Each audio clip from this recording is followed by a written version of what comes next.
Okay. I'm yeah. Going to be referencing probably just one particular article, one particular aspect of where the media is going with these days, or at least some, like I say, not all, but we're definitely seeing some of the writing that's on the wall. Anyways, like I said, just give some time for some folks to stream into this live stream and share it on a couple of the old social media pages. Going out to the Canadian Libertarian group, haven't seen any increases in memberships for the group. Get up to 107, then it just dropped off. I did send invites to hundreds of people, so I guess I don't know. Not sure what the reason is behind it, but like I say, I'm here helping best I can for people who do want to listen. For those that don't, oh well, I guess, right? Oh well. Guess we're not all in this together after all.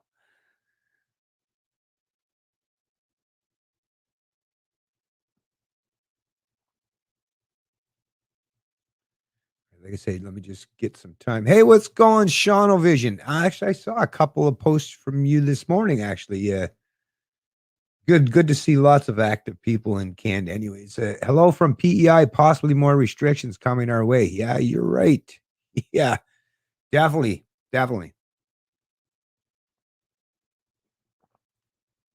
I was wondering why I couldn't see your face. What's wrong? Should be able to see.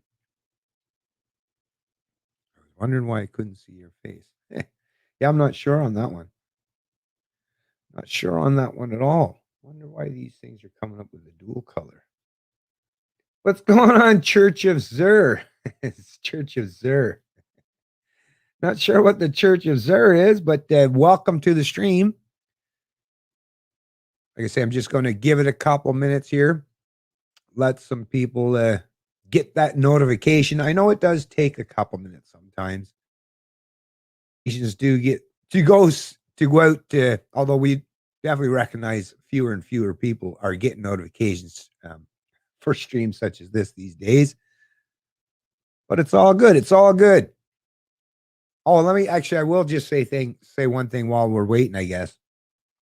Because yeah, I'm rocking the boat this morning. And like I said, I'm not trying to get people up in arms and upset with me. I mean, although that tends to happen anyways, every time you try to point out some truths to people, there's chances are, right, if it breaks them out of their uncomfortable positions or their comfortable positions, a lot of times they tend to attack you for such. And I'm usually on the receiving side of things and the end of things, but I got to point out, like I say, before I get into this whole article that's pertaining to the live stream, then they came for the libertarians is, so you folks are probably well aware that Doug Ford went full authoritarian, right? Third time's a charm, I guess. Dougie. But yeah, so he went full on. I want to respect my authority, right, Dougie? Anyways, started handing down some of these orders, right? Who's in charge? Anyways, I don't know if it's Doug or his healthcare experts. I don't know who's in charge, but either way, right? He's seen wanting to ramp up and escalate to the point where, yeah, just random stops, whether you're walking or driving, doesn't matter. Random stops, papers, please, right? We've seen that. I mean, like that's another thing. It's like these politicians, do none of them know anything about history? Do they not see how that resonates with some people? I mean, even if they're too stupid or inept to understand these things, like if you know history at all, you should at least kind of take a moment, pause out of your day before going full on authority, right? I'm thinking, what do I sound like here, right? Who am I lining up or associating myself? Who else would do such a thing, right? Yeah. Like I say, I'm not a big fan of politicians from either side of the left or right dilemma or perspective on the political spectrum, right? Which is why, yeah, I get attacked by conservatives and liberals. But I mean, here's Doug Ford. Trudeau's a conservative. Both of them, would you be able to tell the difference between the two other than the fact one's short and fucking fat? one's a little taller and skinny as a rake almost, right? I mean, physical differences, but in terms of their authoritarian mindset and their, you know, just going full on totalitarian, authoritarian in their methodologies seem very, very similar. Matter of fact, from coast to coast to coast in this country, right? With a very few rare exceptions. As a matter of fact, I don't even know where the exceptions are anymore. But like I say, whether they're an NDP, liberal, or a conservative, if they're part of the establishment, shock and surprise here, all playing by the same authoritarian rule book, right? So this is why, and I've been saying for years, and I got to tell you, I really, really, really feel vindicated these days because just like I said, there is no political solution on offer. Prove that. I have proved that with real world experience, even with me getting behind and supporting a political party just for that very reason to show that, yeah, no politics. That's not how it works, right? That's not, you got to change the culture of the country. But if you think politics is going to help you in any way, right?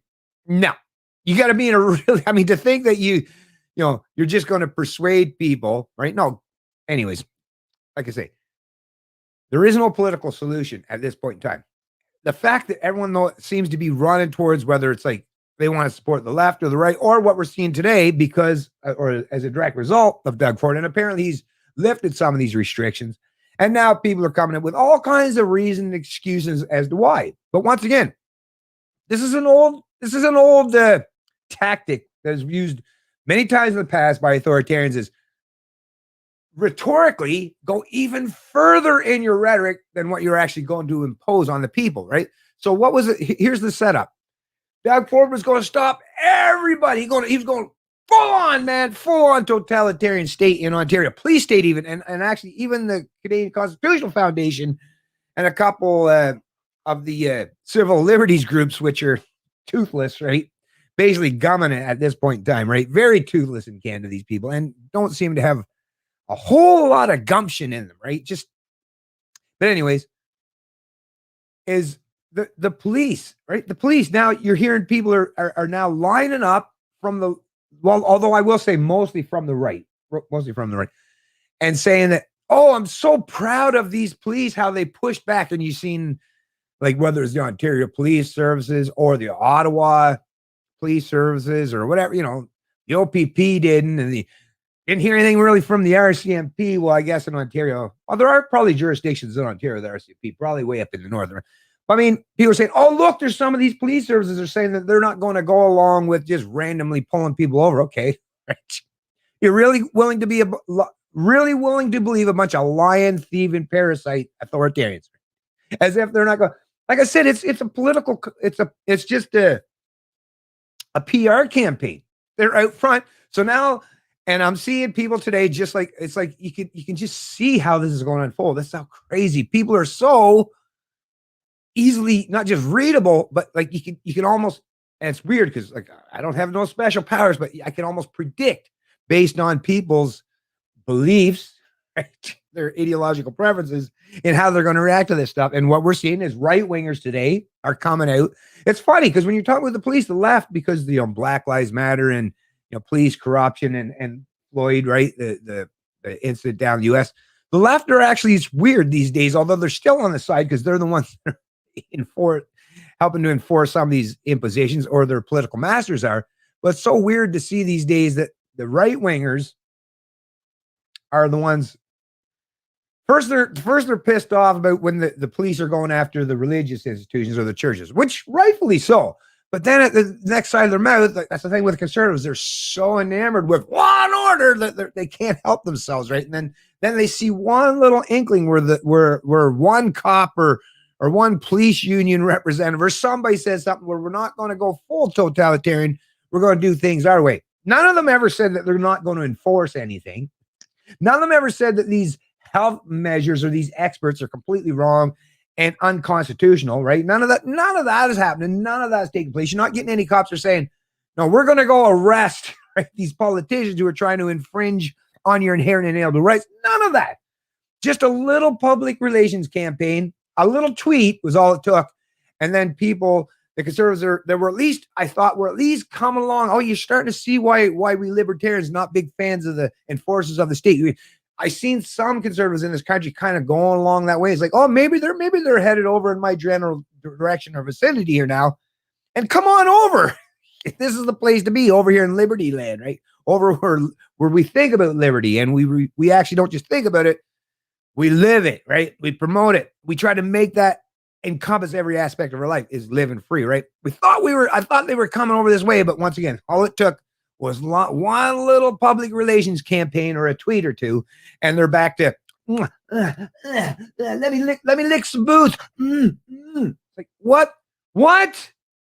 And I know I'm going to get some people pissed off with me. Hey, man, not all cops are bad. Okay, really? Right? If you're in a gang, which they are in a gang, and you're still willing to go along and enforce the rules that the rest of your gang are, or you're willing to stand back and let those enforcers do abuse and bully, intimidate, and treat the public like second or third class citizens. And I don't know, who are these good people, right? These good people. What? Because you didn't do that, actually pick up the baton and do the beating yourself? You just stood back and watched someone do it?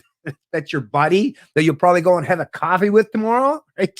And laugh about what happened the day before. Like I say, this is so weird that people are willing to take everything that the enforcers of the state do on a regular basis to actually infringe and deny our inherent and inalienable rights. And then because they come out with one little piece of rhetoric, oh, it's like, yeah, that's why, like I said, that's why I can't stand right-wingers just as much as I can't stand left-wingers. Matter of fact, it's a balancing act these days as to which one I loathe more, left or right, because I recognize they're both wings of the same libcon duopoly or authoritarian bird, as we all recognize. But yeah, it kind of does sicken me. And, I don't know, especially the bootlickers. Don't you get a bad taste in your mouth doing that? Yeah, disgusting. But anyways, I digress, but I did find that a bit odd. It's like, yeah, if you're just going to run right back into the arms of the enforcers, let's just stay over there, conservatives.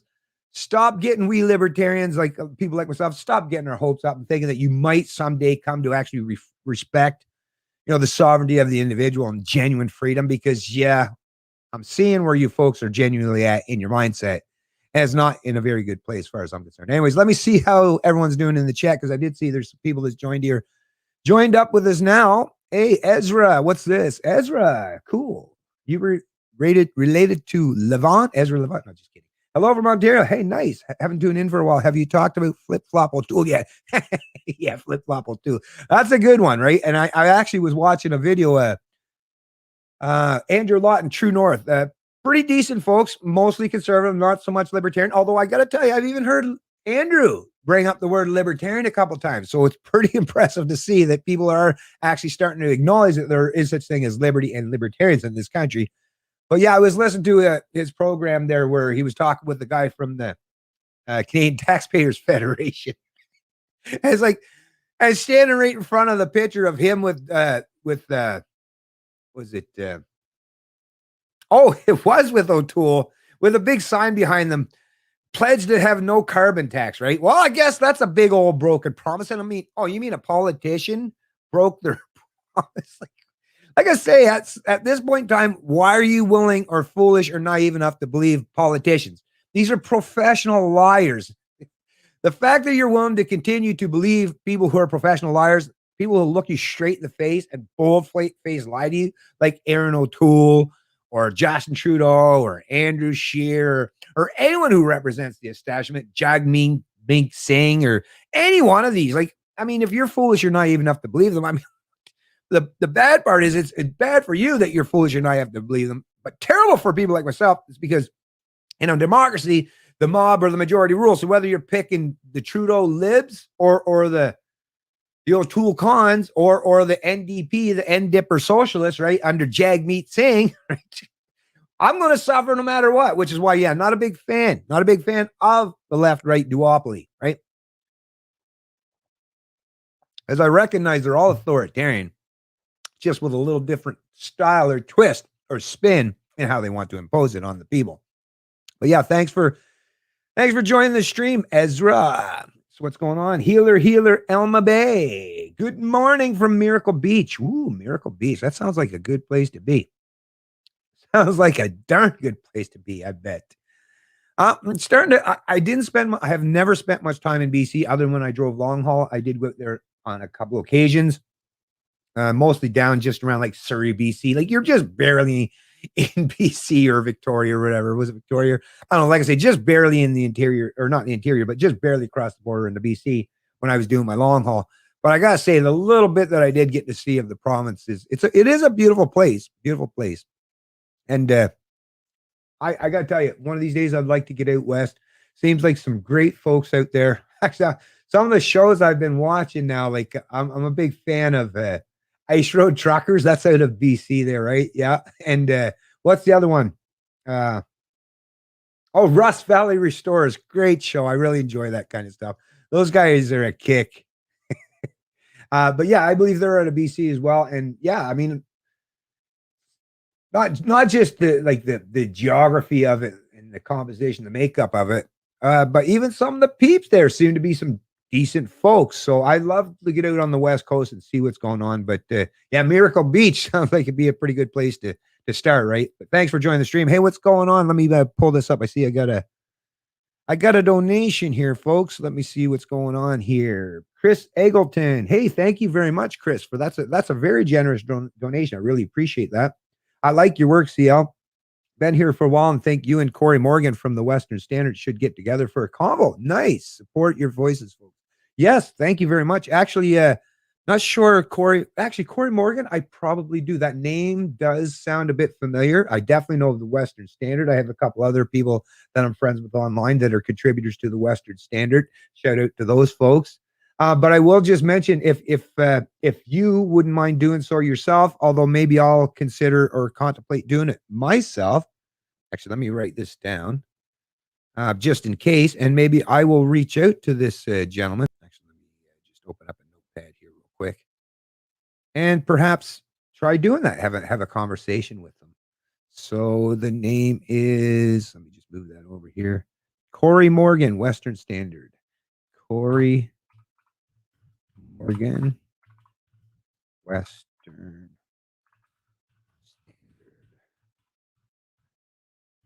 Contact for a conversation.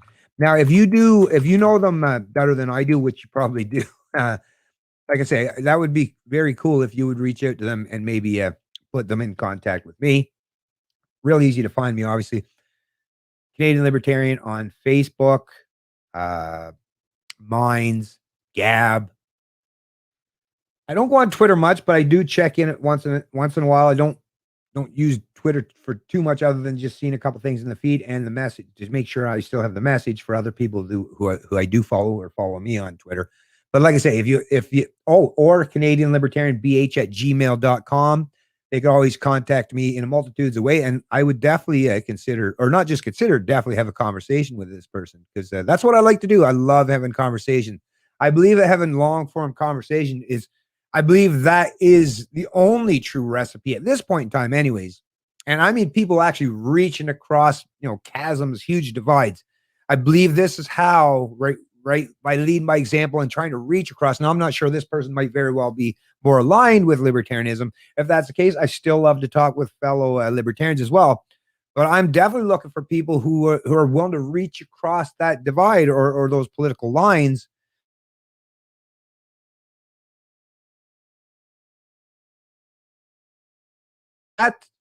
That to me is the most important thing. And I think that's been the most fruitful and productive areas that I've ever had in my life, is having genuine long form discussions, right? Where you give people actual time to get to know each other in some small form or fashion. And then we no longer look at each other, perceive each other as threats or enemies, right? That's how the media or the thought leaders or your rulers like to do it. Try to divide and conquer. That is their go-to motif.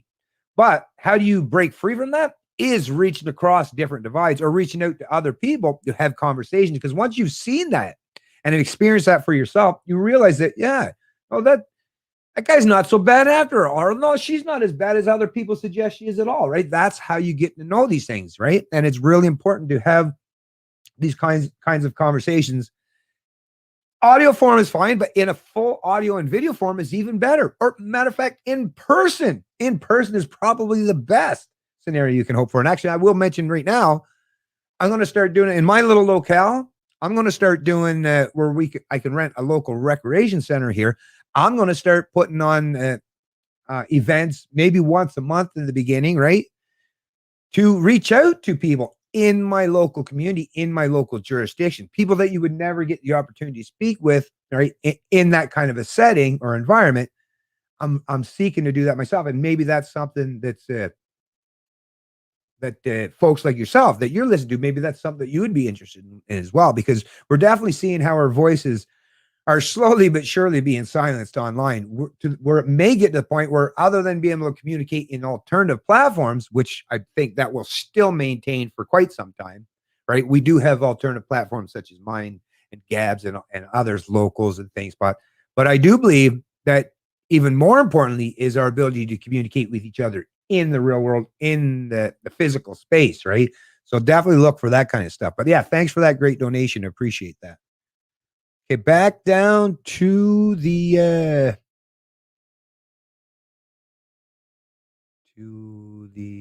oh shoot, another donation. Oh, very kind. Looks like someone else has actually donated as well. Wendy, thank you very much, Wendy. You are freaking awesome. That is very, very generous of you as well, Wendy. I really appreciate it. Thank you, Bennett. Love your videos. Thank you.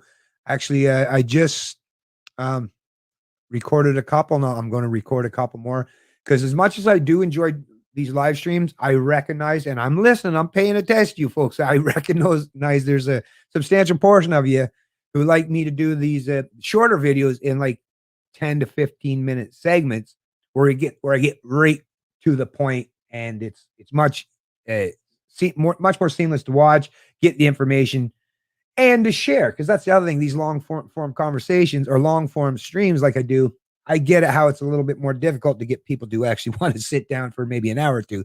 So I definitely understand that. But I'm, like I say, I'm always trying to improve myself, improve my lot, and to hopefully be more efficient and effective, right? But thank you very much, Wendy. I hope that you are in a position to be able to donate and not place yourself in any kind of financially precarious situation as well. So if you are in that position, thank you for your generosity.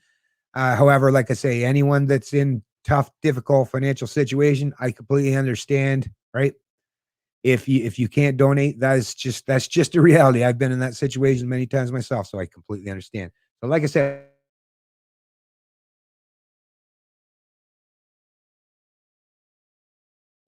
okay, I came at, it was supposed to be on, didn't know. Oh, I came at 13:53. Supposed to be on, didn't know you encountered same problem. Ooh, what was going on? I don't know, Jay. Sometimes I have some issues for sure with this stuff. Oh, I see Dreamcatcher. Hey, what's going on, Dreamcatcher? Haven't seen you in a while. Nice to see you in the chat. Really appreciate that. Hello to you. Yeah, conservatives are failing us. I know, right? That's the thing. They're supposed to be the official opposition, right? I mean, that's the thing. The whole point of a democracy, once again, not a fan of democracy, never claimed to be a fan of majority or mob rule. But even with all the caveats, right, of oh, it's majority rule, but we have certain things that are supposed to be protected in terms of inherent and inalienable constitutional rights and freedoms and all that stuff, right?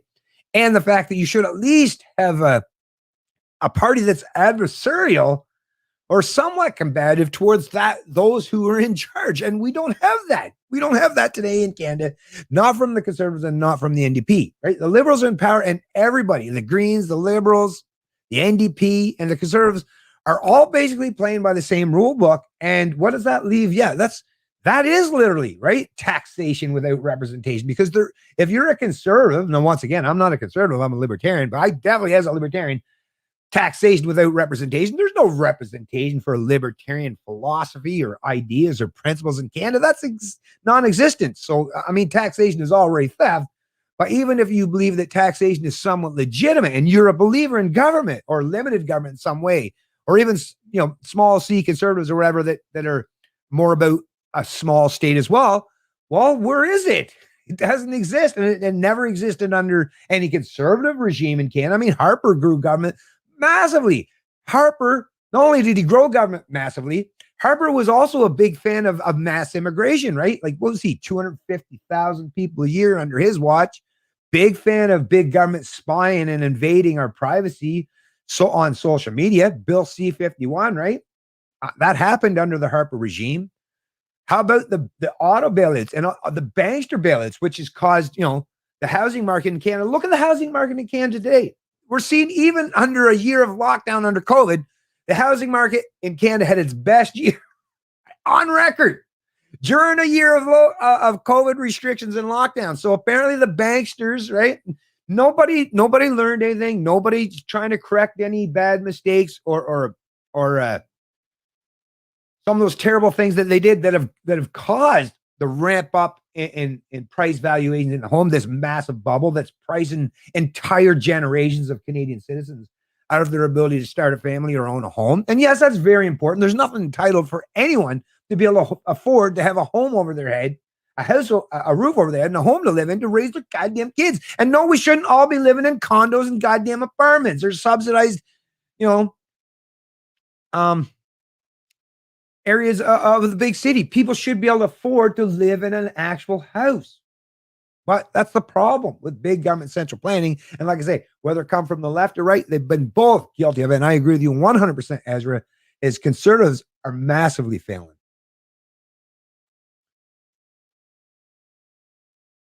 I was so mad. I was so mad the other day. My son took his 5-year-old daughter to doctor. He was kicked out of the room. Oh, that's terrible. See, this is the problem with these damn. And you know what? I can't help but point out every one of them, whether you're talking about the police, the doctors, right, the nurses. And I'm not saying all are bad. I'm just saying when your paycheck, when you're relying on big government and actually defending big government because that's where you get your paycheck, right?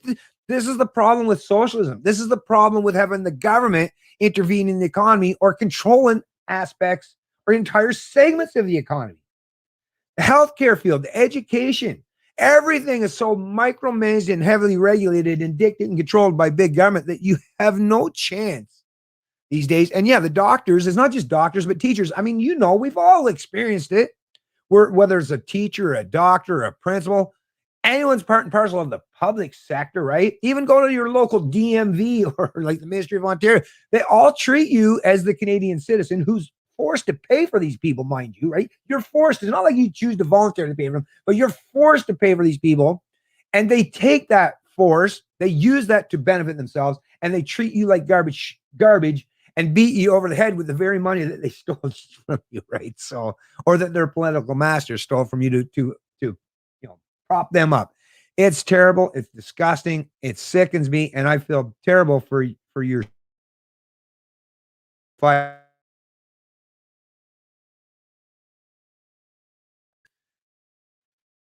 to help, hopefully educate and inform enough Canadians that we can get out from underneath this stuff, Dreamcatcher. I'm really trying my best, but it seems to be falling on deaf ears for the most part. Well, except for you great fine folks.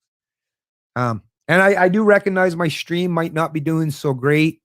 That's the other thing. I'm trying to get myself on a decent internet connection so I can be not just effective, but be able to get my message out there and people will be willing to pay attention. Because I understand how it is difficult to try to watch a stream when it's breaking down and cutting up and dropping frames. It's very frustrating. It is for me, and I'm sure it is for you folks as well. Hi, Jay. I'm doing great. Oh, okay. Hey, what's going on, Anarcha Rika? Hey, Bennett. Hey, chat. How you doing, girl? Nice to see you in the chat. Leftists don't respect borders or fair play. They infiltrate. And that's the thing with the infiltrate, right? The whole infiltrate. That does seem to be, that's a huge tactic. You are bang on, team thing. And that's something that conservatives don't seem to be very good at. But leftists, oh yeah, infiltrate big time and take over from within. It's almost like a lot of them read some Marxist content or the Communist Playbook or the Communist Manifesto, right? But yeah, that's the thing. And where are conservatives today? Trying to replicate and reproduce authoritarian leftism. It's like, but you'll never be the same as your leftist counterparts, so why even try? Like, at least try to do something different. But anyways, whatever, right? Yeah, I agree with you. The Canadian government has failed us. They just proved to us all the parties are the same. They need to be fired now. I agree. The problem is it seems like the majority of our fellow Canadians don't agree with this. That's the part that's most disturbing. Hey, what's going on? John's 23s, Canada equals TAM and the vaccine holocaust. Yeah.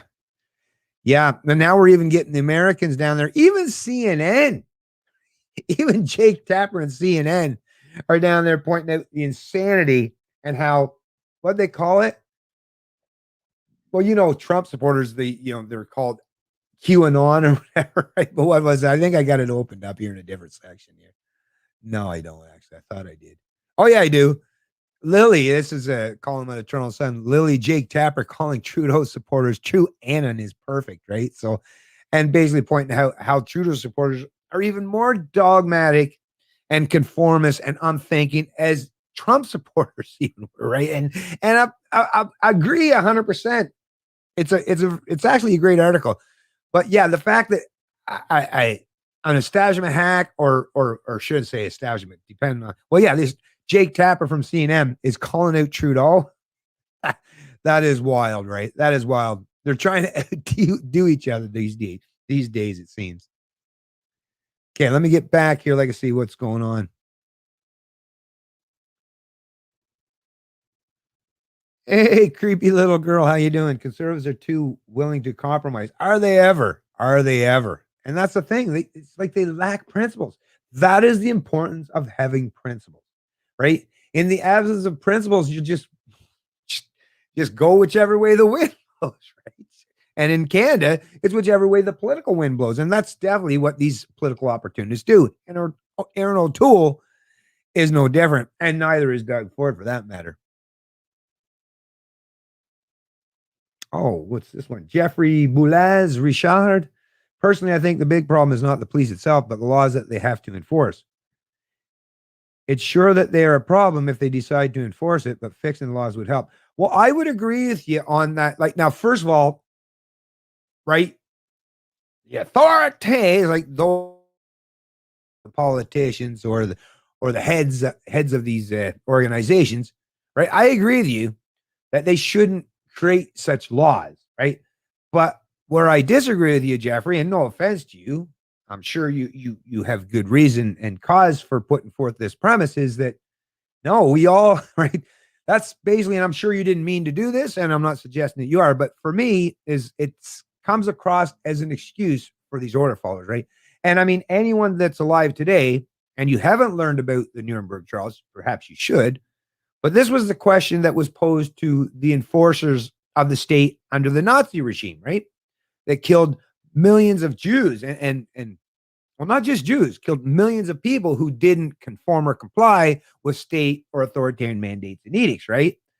They tried to use the excuse, hey, I was just going along. I was just doing what I was told. I was just obeying the law or the authority, right? It was like, well, no, that's the point of having morality or ethics or principles. If you have at least some grounding of morality or ethics or principles as it relates to morals and ethics, then, like I say, somebody could come along to me tomorrow. Anybody, even a person with the like top-notch accreditation in terms of their so-called authority or competence in a particular field. But if they come along to me, and even if they're like at the very top echelons or number one in terms of competence or in their particular field, masters in their field, if they tell me guys in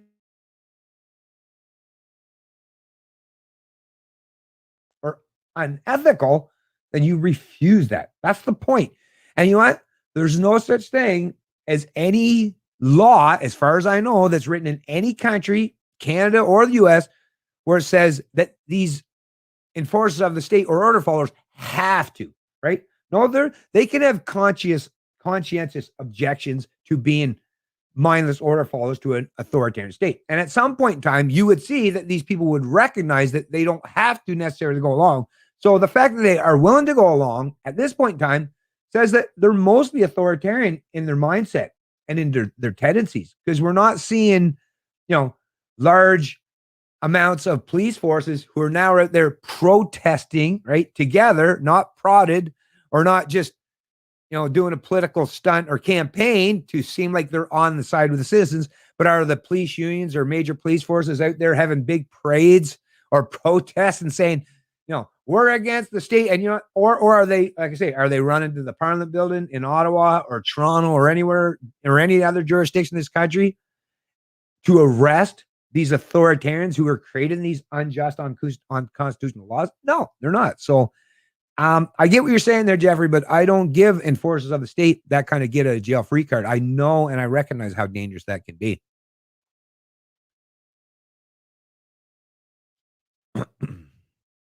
Okay, so I'm just gonna.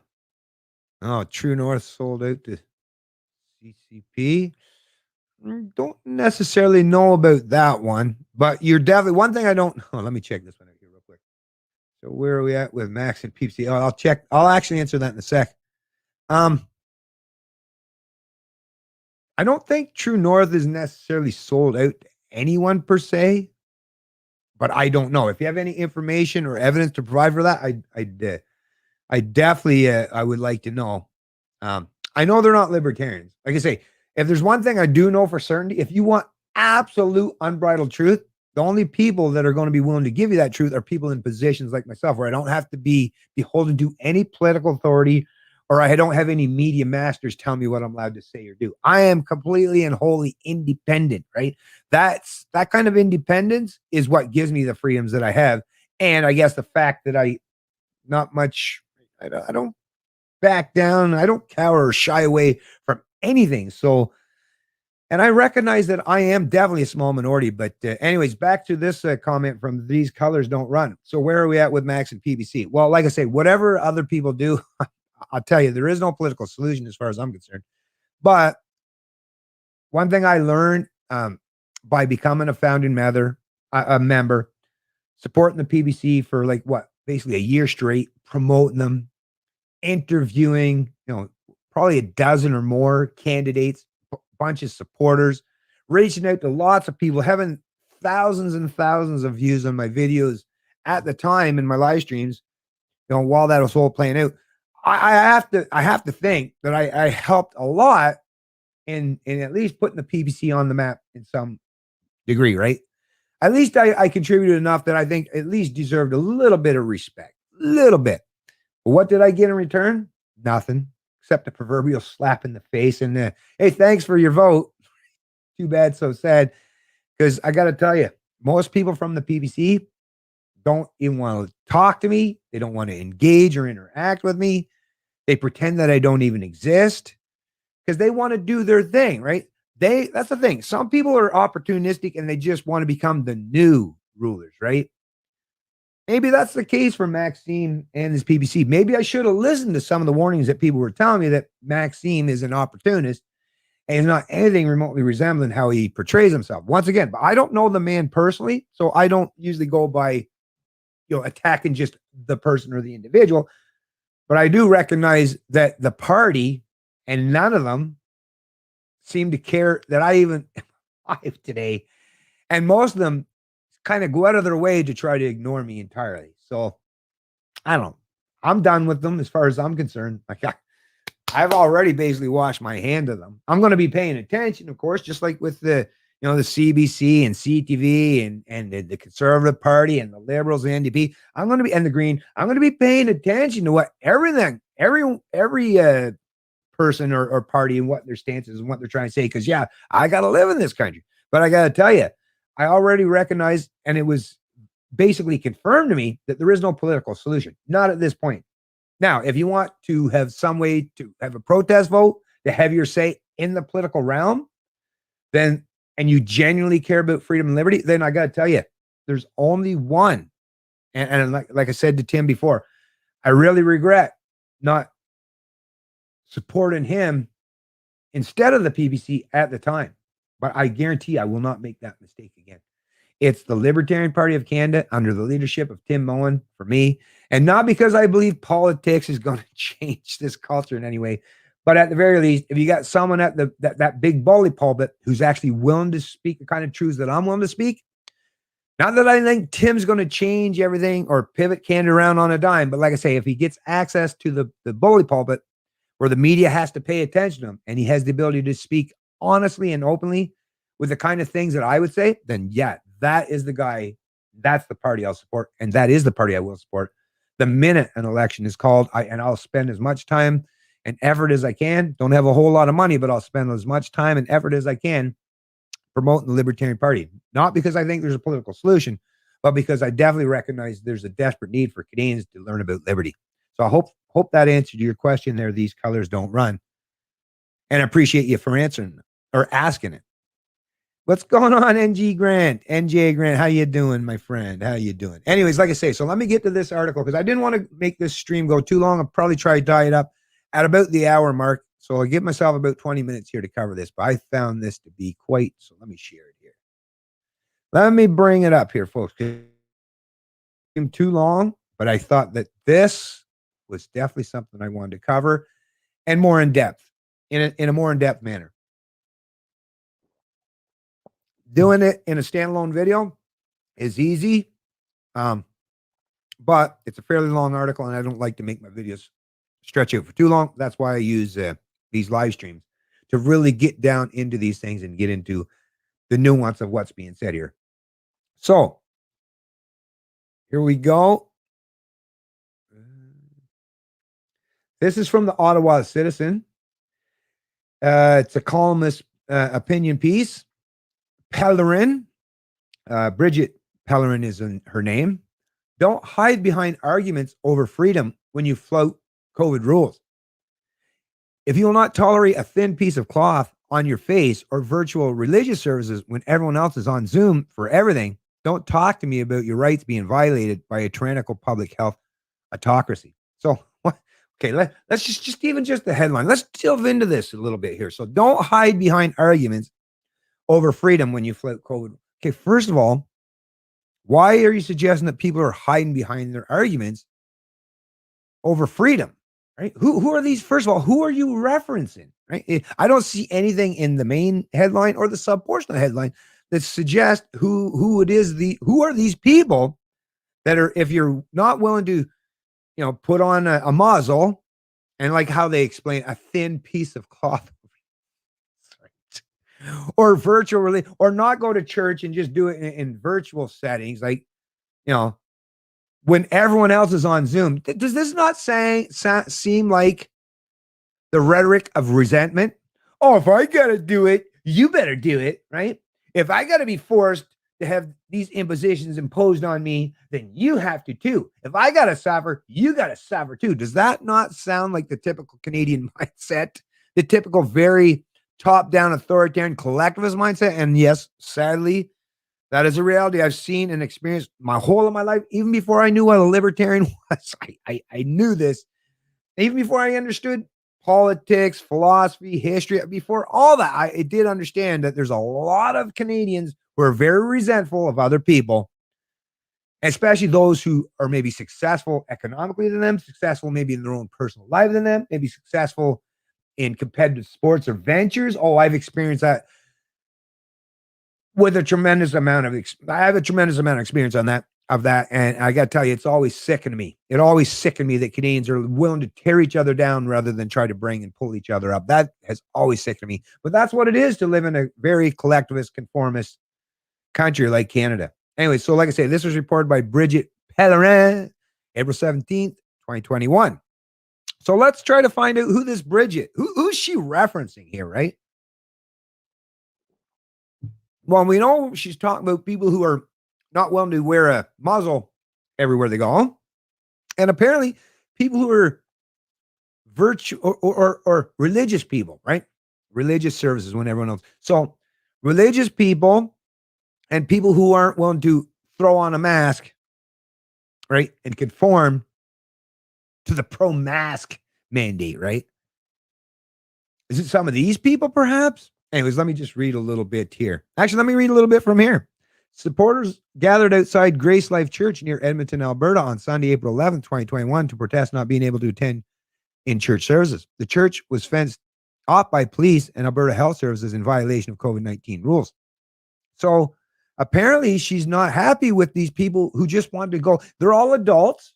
They've all agreed voluntarily that and have you seen this church? It's literally in the middle of nowhere, right? So social distancing, no problem. Hey, if you're scared to death of COVID, don't go near that church. Matter of fact, like I say, it looks like it's long out of the way and quite remote from anyone else.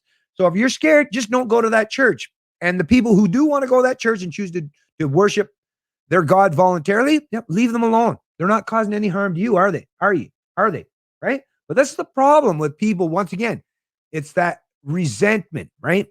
What this person is actually doing is projecting their resentment for others. So they're unwilling to stand in defiance against these authoritarian mandates and edicts. And it pisses them off to see that other people are, and especially religious people, because you could probably want to bet that a lot of these contributors to the establishment media, not very religious. Their God, their deity is the state, right? So yeah, makes them look bad. And at the end of the day, they don't like to be made look bad. They look bad. That's really what it comes down to as far as I'm concerned.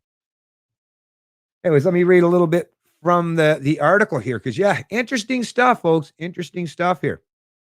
Having spent a fair bit of my younger adult life in libertarian circles, I am dismayed by the politicians associated with that movement openly flouting public health guidelines and rules enacted to deal with COVID-19 in the name of a narrow and selfish definition of freedom.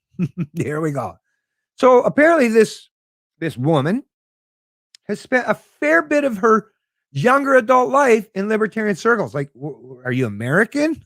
Because where are these libertarian circles in your younger adult life in Canada? Would you let me know these places are? Because I don't know much about them. Haven't seen them much from them. Right? Where are you from? Like I say, inquiring minds want to know.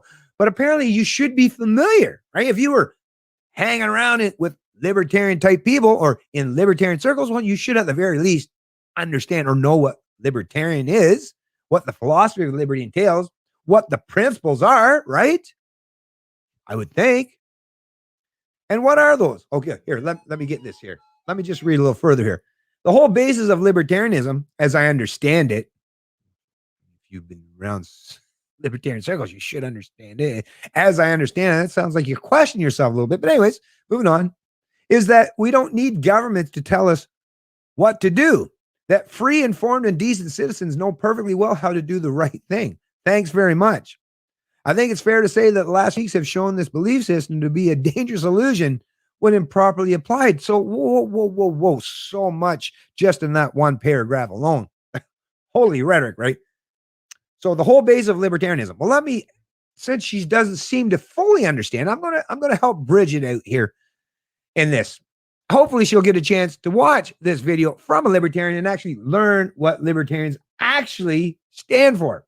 That might help you a lot there, Bridget. So let me try to help you out here. Libertarians have 3 core principles that comprises and makes up what libertarian philosophy entails. And that is, number 1, self-ownership, Bridget. We all own ourselves. Nobody gets to claim ownership over me or you, Bridget, for that matter, or anyone else, right? We don't believe in slavery or subjugation or serfdom anymore, right? Are we on board there, Bridget? I would think you would at least agree with me there, right, Bridget? Property rights. So by natural extension of self-ownership, anything that I provide, myself, provide and produce, whether it's by way of my intellect, ideas, concepts that turn into constructing them in the real place, or telling them to other people if I own a business to help me construct these ideas in a voluntary manner by using our labor, combined labor and resources and other materials, right? All done voluntarily, by the way. So property rights, anything that we produce and provide in society that's a service or a product or a commodity, anything that we produce and provide, as long as it's done voluntarily and it's done by me, nobody gets to claim ownership over that either. Not any portion of it. Theft, extortion, these things are inherently immoral and illegitimate. That's what libertarians believe. That is a core principle. That is a core tenet of libertarian philosophy. Now, there's one final principle, and I would say the most, if not one of the most important aspects of the philosophy of liberty is the non-aggression principle. So we don't use preemptive force, violence, or theft towards our fellow man, woman, or child, right? We treat each other with respect and dignity and don't use preemptive force as a means to an end. That is, like I say, those are the 3 core tenets and principles of the philosophy of liberty, of libertarianism. So Which of those, I would ask, I wish I could have a chat with Bridget. I would like to ask her, which of those three things do you disagree with? Because what I'm seeing here is just you straw manning rather than actually talking to a libertarian like myself, is straw manning the living crap out of the pretense of libertarianism for the sake of what? Espousing political rhetoric so that libertarians are now in the focus or the targets of the rest of those hacks in the establishment media, the cohorts who do promote this kind of top-down authoritarianism that is being imposed on us. Anyways, moving along. Like I say, a lot there. Actually, what else we got here? Yo, I think it's fair to say the last few weeks have shown this belief system to be a dangerous illusion when improperly applied. Free informed citizens and decent citizens know perfectly well. So this is the thing. When you're talking about citizens, you're talking about 38 million people. Are you saying that, or are some of these people who are doing these things that you say are so terrible, did you ask them if they're libertarians themselves? Or maybe they're just, I don't know, conservatives, or they're just people that fighting for freedom and don't fully understand or grasp how freedom works, functions, and how it originates and how you maintain those kind of freedoms. Because once again, you're basically lumping in, right, libertarianism with a whole lot of people out there.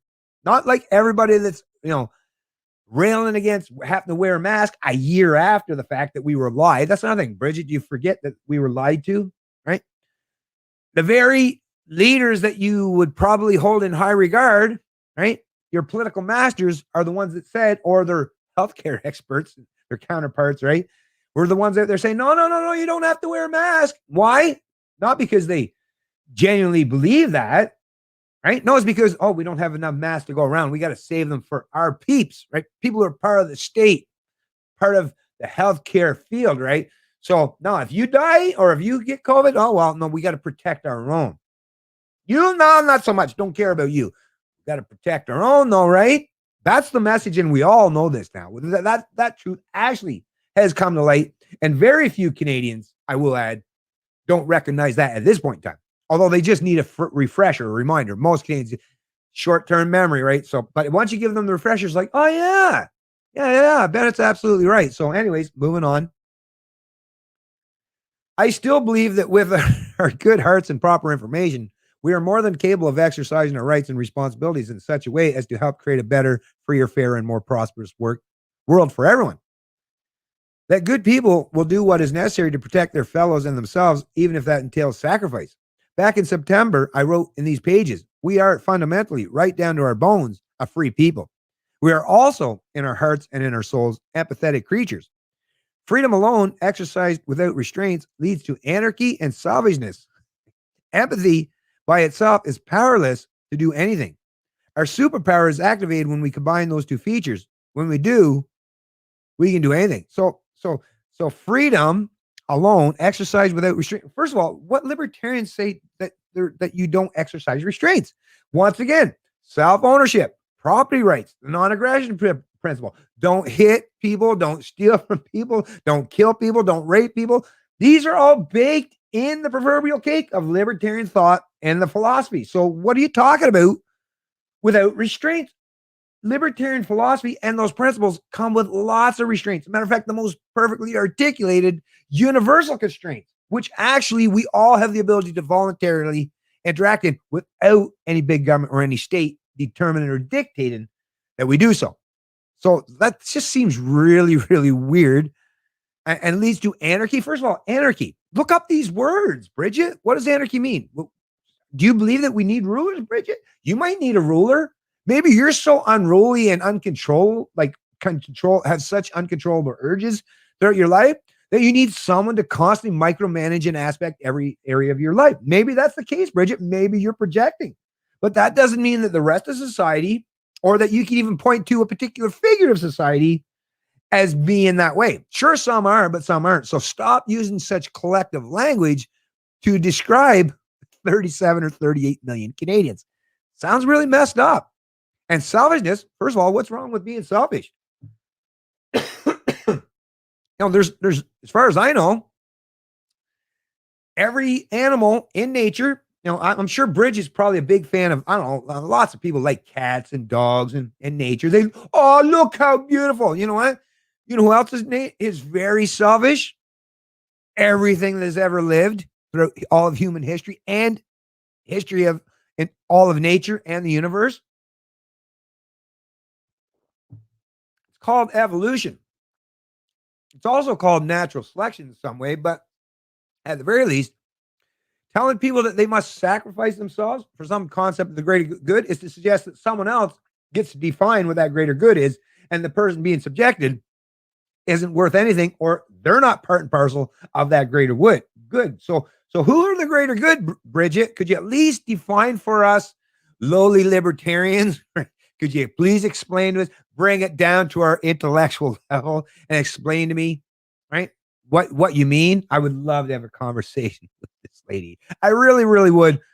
Although I highly doubt she would ever give me the opportunity, because I'd be just like I'm doing now, poking so many holes through her fucking straw man narrative that she'd probably be sent home packing and crying, right? I'm sorry, but hey, don't play stupid games if you don't want to win stupid prizes, right? But anyways, empathy by itself is powerless to do anything. Our superpower is activated when we combine those two features. When we do, we can do it. Listen, I'm empathetic, very empathetic. Matter of fact, when I think about myself in comparison to contrast to many of my fellow Canadians, I am a very empathetic person. But I'm also libertarian. And why is that? Why do they correlate and match up for me perfectly? Is because I never had any belief, nor hopefully will ever have the belief that I should have any kind of authority or pretense to tell other people how to live or how they should deal with any situation in their life, because I don't live their life. And neither do you, Bridget. Maybe try adopting a little bit more of a live, let live mentality rather than constantly thinking about micromanaging every person's life and every aspect of society. That might help. As for me, except for the exceptions, Ontario Premier Doug Ford is fond of calling those who don't respect public health restrictions yahoos. Oh yeah, we've heard all about Doug and the way he's talking smack. Doug is basically Canada's iteration of Clinton, Hillary Clinton, right? Clinton called half of America deplorables. Doug Ford called people in Ontario who don't want to conform to these authoritarian mandates yahoos, right? So yeah, same kind of mindset. If you don't do what I say, I will insult you and deride you, right? Yeah. Sounds like Bridget and Doug Ford share some common thought processes, right? And I will not deprive him of that small pleasure. Of course you won't. You're probably enjoying it, right? You probably would join right in with doing the exact same thing, huh? But even he wouldn't use the term to describe elected officials. People like Ontario MPP Randy Hillier, federal party leader and former minister of the Crown Maxime Bernier, and what appears to be 1/4 of Alberta Premier Jason Kenney's caucus are among those who seem proud to show themselves as irresponsible refuseniks. Actually, let me amend that. Dangerous, irresponsible refuseniks. And I'm trying to be polite. So, right? So what Bridget's saying is anyone, now once again, not a big fan of Maxime Bernier, but I mean, I have seen Randy Hillier out there talk about standing in defiance of these authoritarian mandates and edicts and defense of your freedoms. And I do remember him showing a picture of him getting together with a big substantial portion of his family. I believe it was on Christmas or sometime. And suggest that other people should be doing the same thing. Is that what you're suggesting as being reckless or irresponsible and dangerous? Is that what you're suggesting? Right. But being docile or conformist, serve subject or slaves to a ruling class and doing whatever your political masters tell you, or your thought leaders or your medical experts, that somehow places you in the good graces of Bridget, right? Okey doke. It's easy to dismiss folks who it's easy to dismiss folks who fund Ezra Levant's rebel out of frustration with politics and the spectacularly ill-informed army of trolls on Twitter.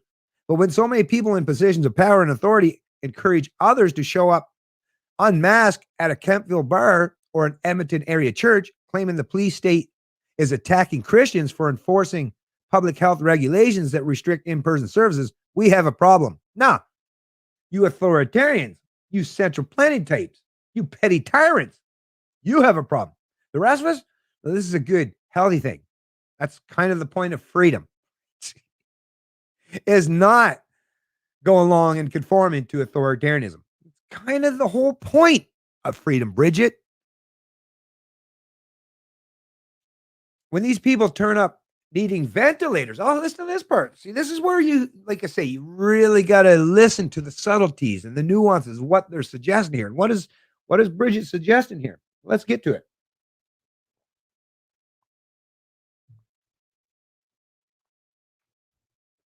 When these people turn up needing ventilators at an overcrowded ICU, whose fault will it be? And is it okay to have them use hospital resources while kids with complex medical needs who have been religiously, weird, huh? Following every public health guideline for over a year, endure yet more delays to get their necessary treatments or surgeries because hospitals are overwhelmed with COVID patients, especially if they caught COVID because they ignored safety rules. So what is it saying? Is it okay to have them use hospital? Right? Hey, if you don't want to go along with these top-down authoritarian mandates and edicts, and you defy them in any way and practice any semblance of your inherent inalienable rights, freedoms, and liberties, I guess Bridget's suggesting, or at least pondering or posing the question is, maybe we should just let you die in the ditch. Should we really expend resources on these people? Not even taking into account, obviously, Bridget's not taking one bit of the fact that we're all forced to pay into these socialist healthcare systems, right? And yet you're contemplating or even running through the scenario or the idea in your mind that, hey, maybe, hey, if they want to defy orders, hey, what about the fat people what about the smokers? Are you willing to do that too, Bridget? How far would you like to extrapolate that idea, that concept, in denying people health services?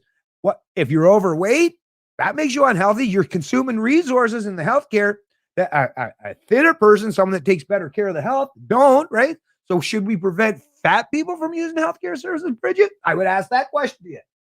Try being consistent, right? That's the point of having a principle, Bridget. I have principles. Apparently you don't. Apparently your opinion can just completely be subjective based on your political representation or your ideology, right? Who else? Who else would you deny healthcare services to, right? Like I say, smokers perhaps? You might want to let people out there know, who exactly you would like to remove from having, their ability to use these socialist healthcare systems if they dare do things that aren't aligned with public healthcare experts, right? Or their thought leaders. Once again, inquiring minds would like to know. But yeah, pretty interesting, huh? Pretty interesting. And with the little religiously, like I say, it's quite an interesting thing. I've never been a psychologist. Curious to know that maybe if that's something I might have wanted to go into when I was younger. A little late now, but I really do love, or I thoroughly enjoy, reading things like this, because I love to get into the minds of people, because you can really, like, based on this kind of writing, you can really get to know a person, their inner thinkings, and who they are as a person, right? Or what they represent at the very least. Whose freedom is really at risk here? Whose rights are infringed? Right? I don't want to hear lectures about freedom from people who are unwilling to make relatively small personal sacrifices for the common good. Here we go. Exactly, right? For the common good. So Bridget sees herself and other people in that common good, but the people who don't want to conform or comply with this particular set of authoritarian mandates and edicts as it pertains to COVID-19, lockdown, mask mandates, and destruction of people's personal livelihoods, their careers and their jobs and their businesses. Those people, she's saying, you're not part of the greater good. You're the one that should conform and sacrifice yourself. She's saying it's just a small sacrifice, right? Losing your entire business and your livelihood to her apparently is quite minor, right? Quite minor in nature. Of course, when you're a contributor to the stash media who's being propped up by the federal government, well, I guess, right?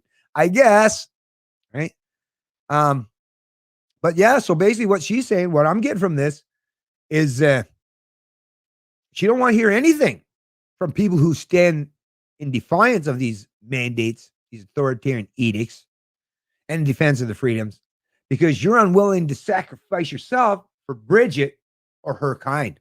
That's what they're saying. That is literally what they're saying. They just replace that with the term common good because then it sounds more pleasing to the ear, right? But once again, once you've thought about that terminology just for a second, the common good or the greater good, you realize, oh, wait a minute.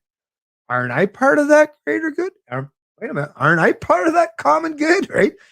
Break that down into a smaller scale into your family setting and then ask, like run that scenario through it again.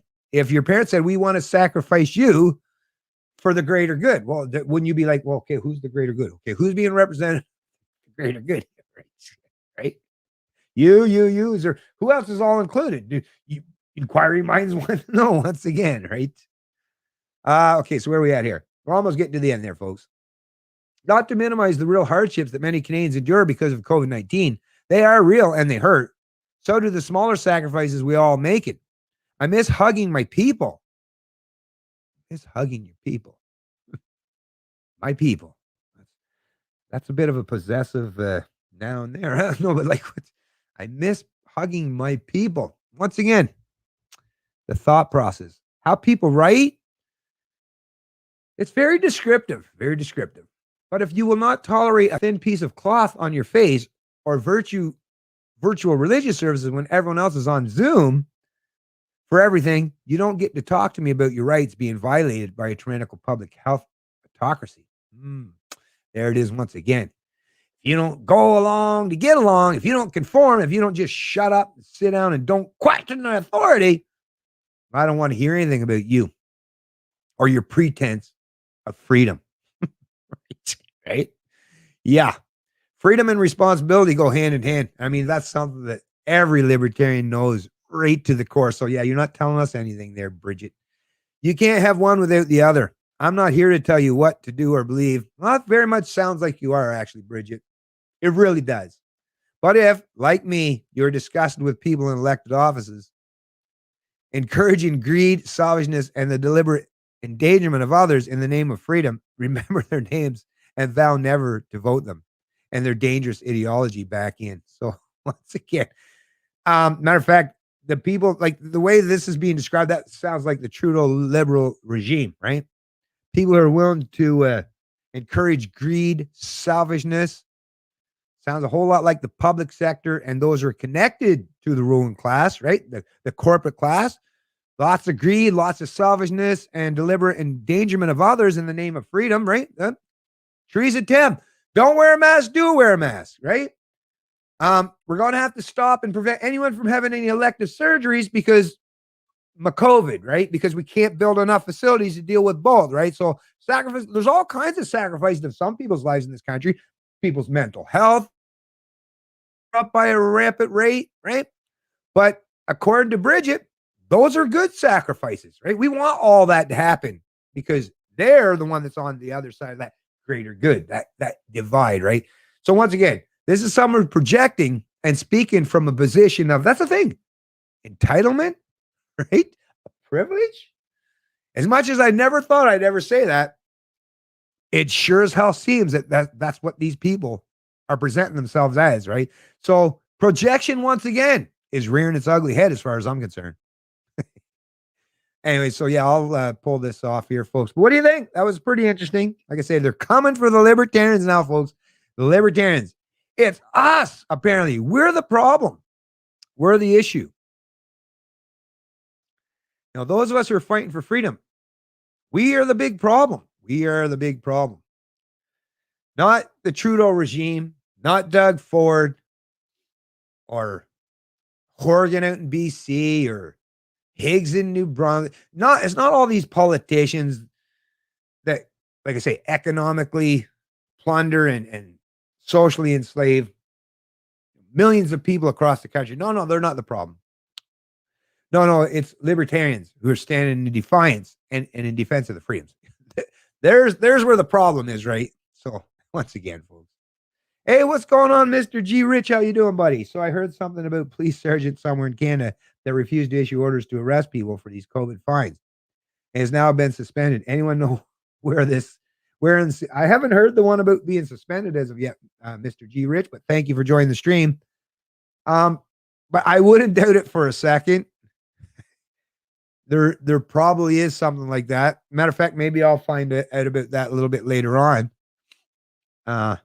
But yeah, maybe someone else can answer that question for you, Mr. G. Rich. Oh, Bennett, has COVID impacted property rights though? Yeah, of course it has. If someone tells you have to shut down your business, right, or prevent you from being able to establish a business or start a business or do anything with your business, and I mean property rights once again. People are. Let me explain this to you there, Anthony. But thanks for the question. I really appreciate the question. Property rights means me. If you're restricting my ability to move freely, property isn't just what I produce, me. Property starts with me. My mind, my body, my hands, my feet, my ability and my ability to live free and to produce and provide for myself and my family or those I care about. That is, by natural extension, a property right. So yes, our property rights, by near fact that they're restricting our movement, that is an infringement on my property as my person. My person is my property. Nobody claims ownership other than that, or than myself, right? And like I said, in terms of businesses, right? People are preventing you from being able to open your business. That definitely infringes on your property rights, or to be able to sell from your business in a manner you see fit, or to be able to have people without a mask, right? That is definitely an infringement on property rights. So hopefully that has answered your question there, Anthony. Hey, what's going on, Don Hicks? Don Hicks, hell's bells. What a bunch of bullshiznle. Bullshiznle. Bullshiznizzle. Right on. It's my rice. It's my rice. My only rice. Not sure what that meant, but right on. Right on, Anthony. Right on, my friend. Okay, so let's go back up. Tim Burns. Hey, what's going on, Tim Burns? Pronouns are for sexually confused, retarded children. Oh, actually, I think that now that you mentioned the pronouns, I think that contributor, Bridget, I think that when I looked at that article, I believe it had the pronouns listed or something, I believe, or did I look up the name to see who she was? There was something anyway where I did see, yeah, pronouns. So obviously someone that's a program. But I believe she claimed that she hung around in libertarian circles. So I don't know if she's trying to suggest or allude that she's libertarian herself, because it sure as heck don't seem like that. Doesn't seem like she understands libertarian philosophy or those three principles. It's just three. Just three. Shouldn't be that hard to figure out, especially if you're hanging around with libertarians. Right? Libertarians are usually first thing they want to tell you is the core principles of liberty, right? So the fact that you hung around and made it all these years and didn't learn those things, well, I don't know. I don't know, Bridget. I don't know. I'm with Bridget, yeah. Beep, bop, boop. Yep. Yeah, I hear you. I hear you. The Burmaz Brigade. Seen you there too. Right on. Hey, what's going on, Official Blasphemy? Have seen you in a while. Glad to see you're here. Google has been trashed for finding real information lately. Yeah, no doubt. I tried looking up where protests may be, and all I got was pages of news articles about police ramping up action against protesters. Well, listen, I can help you out on that, Official Blasphemy. And actually, I'll spend a little bit more time sharing even more, but I'm in the know and friends all across this country with a lot of liberty-loving people, and I get access to all these events, or most of them, on a regular, like daily basis. So if you want, I'll just spend more time on my own social media pages sharing these things and just look for them. Like I say, Canadian Libertarian, my personal page on Canadian Libertarian on Facebook. I now have the Canadian Libertarian group that I've brought back to life. And like I say, it's growing. Hopefully will grow even more. Like I say, I'm on Minds, on Gab, but any of my other social media pages, I'll make it a point just so that folks like you, because if that information is not being made readily available by Google, I'll make sure to step up and fill that void in Google's place. And like I say, there's events happening. It seems that I scroll through across Canada at least a couple a day where they're setting them up for an event that's maybe in a week or two. So I'll definitely make sure to share more and more of them on my social media pages, so you get to know where you can find other like-minded freedom fighters and liberty lovers out there. Hey, what's going on? Peace to you, Cody Leatherdale. Nice to see you in the chat too, my friend. Okay, let me just see. I'm just making sure I didn't miss out on anyone here. Any questions? Okay, thanks. I'll try my Toronto Goose. At least she doesn't have a check mark.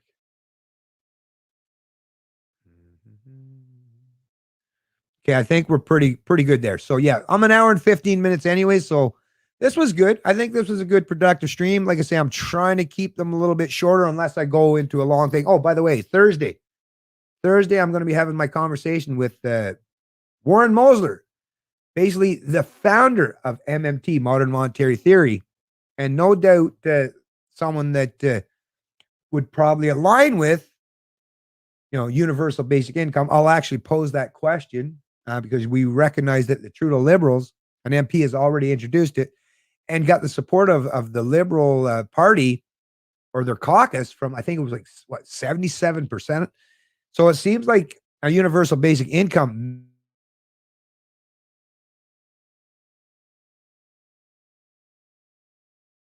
Keynesian economics, central planning, and all that stuff. But even how that aligns with, big government and central planning and a universal basic income. Because basically, if you believe that you could just print money, right, to stimulate, and there is no restrictions that can be imposed because you have the power of the printing press, well, I guess a universal basic income by natural extension would seem like, oh yeah, that's not just plausible, but it's easily doable because we just turn on the printing press, right? And maybe I'll pose that question, like I say, Warren Mosler. Anyways, I don't want to straw man anyone. Like I say, I want to have that conversation. I'm really looking forward to it. And it'll be definitely a longer form because I'm going to really want to dig into the nuance of what this MMT, this modern monetary theory is, what the principles are behind it, how the economics actually play out. I do want to get into the nitty-gritty and the dirt of it all, of course, but at the very least, I want to delve with the ethical and moral implications of it as well. Oh, I see. I got another donation there real quick. Hey, thank you very much, Fraser McBurney. Really appreciate that. Just got back from our our freedom rally in Hamilton. Nice. It was a fun event until the cops showed up with tickets. Damn it. They were out bothering you, huh? But that's the thing. Aren't you allowed outside? Well, I guess with the new restrictions, I suppose you're no longer allowed to even be outside to even protest. I mean, it's just that's another thing. When anyone in government says that they can overrule or override your inherent rights, it's literally to suggest that the Constitution isn't worth anything, which I already know that anyways. But the fact that they're willing to say that, and look at a person and say, yeah, I have the authority to prevent you from practicing one of your protected rights, your constitutionally protected rights. And for anyone to be willing to go along with that or to suggest that they have that authority, well, these are people, once again, are statists, they're ideologues, and they're conformists who aren't thinking critically about any of these issues. And it's really tough stuff to deal with because people like Fraser McBurney are just out there trying to raise and elevate people's awareness in terms of what it is to be a free human being. And the fact that the enforcers of the state are going to try to silence and suppress people who are standing out there, not just in vocal opposition to these authoritarian mandates and edicts, but hopefully trying to educate and inform their fellow Canadians and lead by example and showing that this is what you have to do to push back against them. The fact that you're being imposed with this stuff, yeah, it's devastating. And I feel bad, actually, if you're getting fines out there for you even donating there, McBurney, because you might need to save that money for yourself to help with your maybe legal costs, or maybe even if you are getting a fine, reach out to Rebel News because I know they're doing a great job in terms of crowdfunding and getting lawyers to help people out and fighting these fines, these very unconstitutional, unjust, and illegal fines. So hopefully all is doing well for you, Fraser. Hopefully everything will work out decently for you in the future. Stay safe. Don't let anybody out there mess with you to the point where, you're going to be harmed. Sometimes, you got to live to fight another day, right? But yeah, be wise, be wary, be careful out there, folks, because I know there's some petty tyrants that are just looking for anyone to use to set an example, right? Oh, by the way, thank you, Erica, for mentioning that. Yeah, my Twitter handle is Canadian Libertarian. Thank you for appreciating that. Yeah, you can do that too. Yeah, thank you. Thank you very much, Anarcha Rika. Rika's awesome. Really appreciate it. You're always such a great friend, Rika. Hopefully we'll be friends for the rest of our entire lives. And hopefully maybe someday we'll even get a chance to meet each other. All the things that we could talk about. We have a long, long past, Rika. But thank you, and thanks for everyone else that have joined the stream. Let me just see this check the Slack one. We can't educate people who already think their government schooling taught them everything.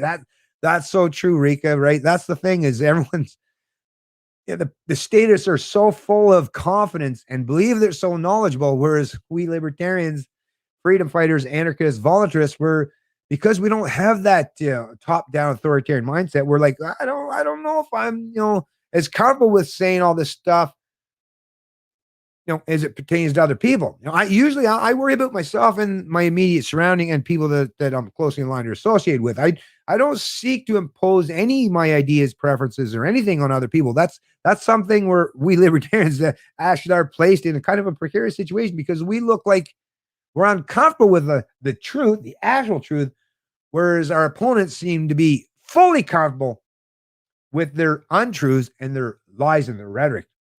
I think we got to get better. I've been trying to get better. I know Rika does a great job, but I think we got to get better at showing real confidence in the kind of things that we espouse and promote because we know that we are truly on the right side, not the left or right, but the correct side of what it is to be a free human being. All right, let me just check a couple more comments here. Oh, Ben, I stand correct in regards to my Elon Musk comment. He definitely has employed a lot of people. Oh, no worries, Cody. I didn't even see it, to be honest with you, but either way, no problem, my friend. No problem. I'm already with Fighting the Fines. Got 6 of these tickets. That is awesome. That is freaking awesome. I'm gonna have to. I don't know if Ezra have they did a big story up or story write up on you. Anyways, if you ever want to, Fraser, because you are a member. Same with you, Mr. G. Rich.